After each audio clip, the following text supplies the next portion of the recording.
there's no place like home. Just tell me what you need.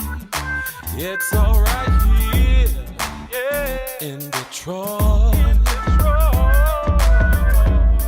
Don't matter what it is, it's alright here. Oh. A lot of people keep asking me about this ghetto nerd thing and trying to understand it. I was a nerd in the ghetto, if that makes sense.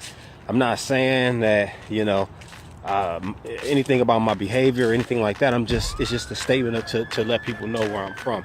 I made it out. You can make it out.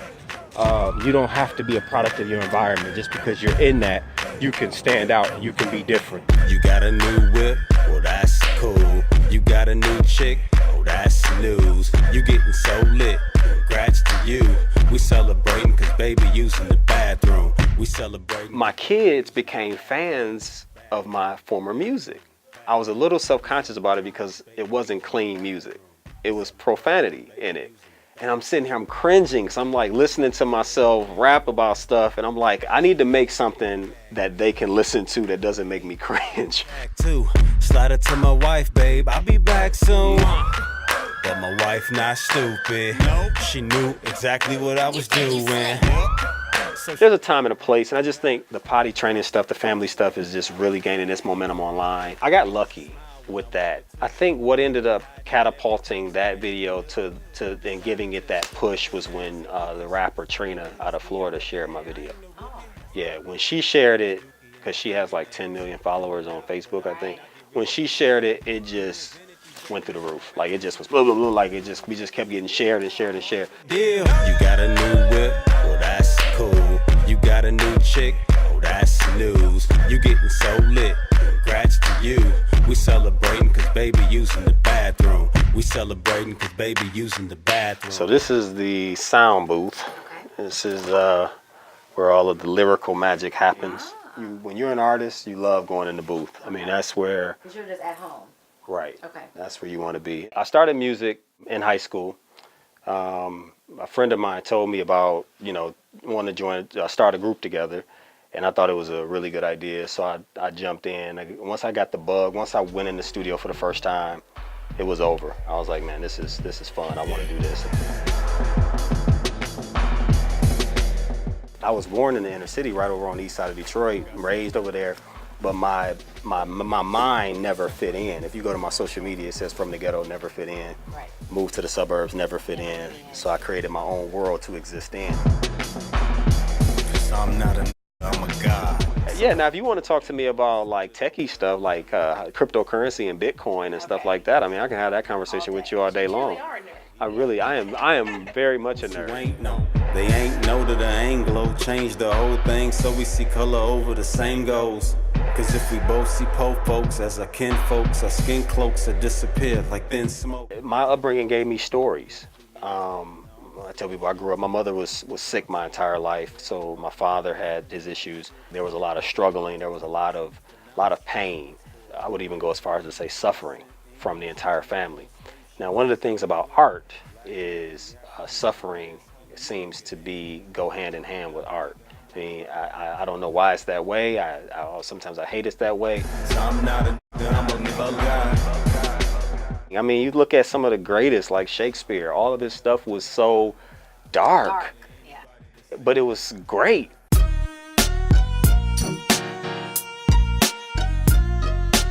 The experiences and the pain and the upbringing really helped make me ambitious. It made me very, very artistic. I'm just looking at time as a commodity. You'd be surprised on how much that changes what you can get done, how you get things done. I look at it like this. Everybody has money or earns their own money some way, shape, or form. People do with their money what they want to do with their money. It's my choice. It's my money. It's my commodity. Time is no different. It's probably the most valuable and the most expensive commodity that we have. And I use my time more in an investment standpoint. So while everyone else may be enjoying football or watching the baseball games or the basketball games and investing their time into that, I'll be writing a book or I'll be working on a song, or I'll be writing a script.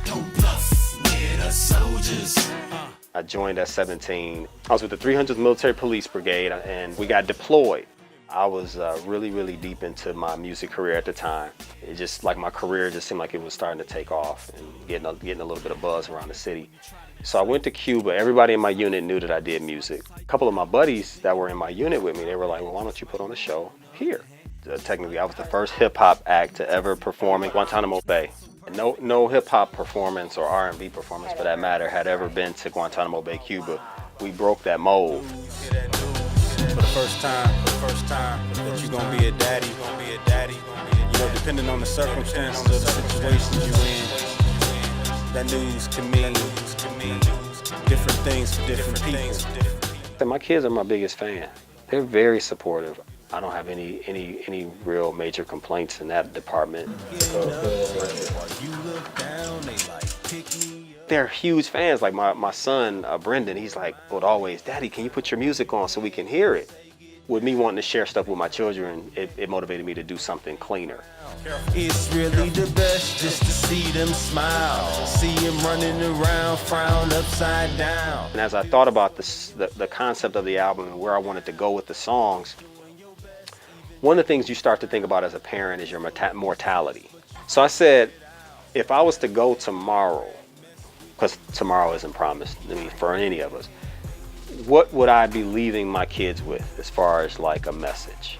That's where I started writing songs, because now it was, okay, what would I want to say to them if I was not here tomorrow? So that's where you go to the album. It's titled Parenthood, and you go to that album and you hear a song called Be a Man. I'ma teach you how to be a man, but first pull up your pants. You gotta learn how to stand. My son, Brendan, is actually writing his own graphic novel right now. He's 9. I usually just paint them myself on the computer. So yeah, their entrepreneurial spirit is just like completely on point. The nerd gene carried on. Both my sons are computer coders.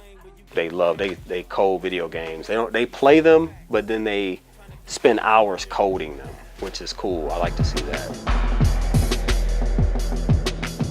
Trick folks been getting dick for years, thinking the only slave ship tears came from dark skin. I beg pardon for my French, but this shit is sick. We gotta quit twisting the truth for nonsense. Cause for a quick pence, an Englishman sent Englishmen over on slave ships to slave with. I'm working on an EP, getting ready to come out with a short album, probably gonna be about 8 to 10 songs. That's what I'm actively creating right now. Then I'm gonna plan on touring that.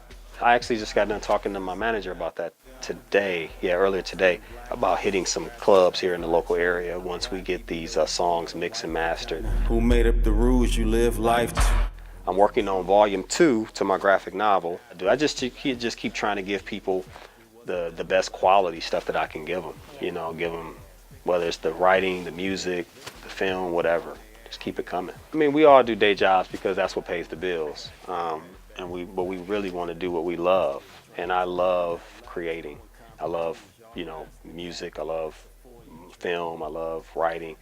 If I can sit in my, home office and just write and create, and that bring me in the livelihood, I mean, all day. It's all God.